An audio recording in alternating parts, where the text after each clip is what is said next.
High, ഈ dress ഇട്ട് എന്നെ പരിഷ്മേനായിട്ടുള്ള ആന്റി പറയും എന്നെ കളർ മീനെ പോലെ ഉണ്ടെന്ന്. അതേത് മീനാണല്ലേ കാണിച്ചരാ. ഇതാണ് മീൻ. നമുക്കപ്പം ഇന്ന് ഒരു കൂന്തൽ നോക്കാം. ബൈ. ഈ മീൻ ക്ലീൻ ചെയ്യാൻ എനിക്ക് വലിയ ധാരണയൊന്നും ഇല്ലാത്തതുകൊണ്ട് തന്നെ അത് നമുക്ക് അമ്മയെ ഏൽപ്പിക്കാം. എന്നിട്ട് നമുക്ക് കുറച്ച് ഫില്ലിങ്സ് സെറ്റ്. ഈ പ്ലേറ്റിൽ 2 സെക്ഷനായിട്ട് വെച്ചിരുന്ന ഫുൾ നമുക്ക് ചതച്ചെടുക്കാനുള്ളത്.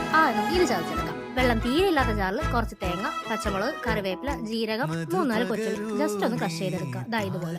ഇനി ഒരു സവാളയും കുറച്ച് ഇഞ്ചിയും വെളുത്തുള്ളിയും കൂടി ഇട്ട് ജസ്റ്റ് ഒന്ന് ക്രഷ് ചെയ്തെടുക്കുക. ഞാൻ അരച്ചപ്പോൾ കുറച്ച് കൂടി പോയിട്ടുണ്ട്. ഇത്ര അരയ്ക്കണ്ട, കുറച്ചരച്ചാൽ മതി. ഫില്ലിങ്സ് ചെയ്യാനുള്ള കാര്യങ്ങളെല്ലാം സെറ്റ് ആയപ്പോഴത്തേക്കും അമ്മ കൂടുതലും വൃത്തിയാക്കി തന്നിട്ടുണ്ട്.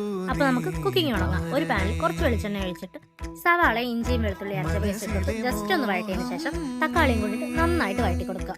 തക്കാളിയും സവാള നന്നായിട്ടൊന്ന് വഴണ്ടി വരുമ്പോഴത്തേക്കും തേങ്ങ ഇട്ട് കൊടുക്കുക.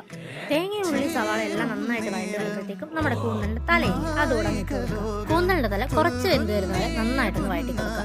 ഏകദേശം വെന്തെന്ന് തോന്നുന്ന ടൈമിൽ നമുക്ക് ഇനി പൊടികൾ ഇട്ട് കൊടുക്കാം. മുളക് പൊടി, മഞ്ഞപ്പൊടി, ഗരം മസാല, പിന്നെ ആവശ്യത്തിനുള്ള ഉപ്പും. പൊടികളുടെ പച്ചമണം മാറുന്നവരെ നന്നായിട്ടൊന്ന് ഇളക്കി കൊടുക്കുക. അങ്ങനെ നമ്മുടെ ഫില്ലിങ്സ് റെഡിയായി. ഇനി നമുക്കൊന്ന് ഫില്ല് ചെയ്ത് കൊടുക്കാം. ഒരു കൂന്തലിനകത്ത് നന്നായിട്ട് നമ്മുടെ ഫില്ലിങ്സ് മൊത്തം കുത്തി നിറയ്ക്കണം. പക്ഷെ പൊട്ടിപ്പോവാതെ നോക്കിക്കോണം. സ്പൂൺ വെച്ച് ചെയ്യുന്ന കുറച്ച് ടാസ്ക, കൈ ഉപയോഗിക്കുന്നതായിരിക്കും നല്ലത്. അങ്ങനെ ഫില്ലിങ്സ് എല്ലാം സെറ്റ് ചെയ്ത് കഴിഞ്ഞ് ഇതുപോലെ ഇറക്കിലും കുത്തി കഴിഞ്ഞാൽ നമ്മൾ കൂന്തലെല്ലാം നിറച്ച് കഴിഞ്ഞ് ഇനി ഒന്ന് വേവിക്കണം. ഇടയിൽ തൊട്ടെടുത്ത് വെച്ച് അതിനകത്തോട്ട് എല്ലാ കൂന്തലും പറക്കി വെച്ച് ഒരു 10-15 മിനിറ്റ് ആവി കയറ്റുക. ആവിയിൽ നിന്ന് നമ്മുടെ കൂന്തലെല്ലാം നല്ല രീതിക്ക് സെറ്റ് ആയിട്ടുണ്ടാവും. ഇനി ഒരു ചെറിയ കാര്യവും കൂടി ചെയ്യാനുണ്ട്. കൂന്തലെല്ലാം പ്ലേറ്റിലോട്ട് മാറ്റി ഒരു പാൻ വെച്ച് കുറച്ച് ഓയിൽ ഒഴിച്ച് മുളക് പൊടി, മഞ്ഞപ്പൊടി ഇടുക. ഫ്ലെയിം സ്ലിമ്മിൽ വെച്ചിട്ടിടുക, ഇല്ലെങ്കിൽ കരിഞ്ഞു പോകും. വേവിച്ച് വെച്ചിരിക്കുന്ന കൂന്തൽ നിറച്ചതും കൂടി ഇട്ട് ജസ്റ്റ് ഒന്ന് വറുത്തെടുക്കുക.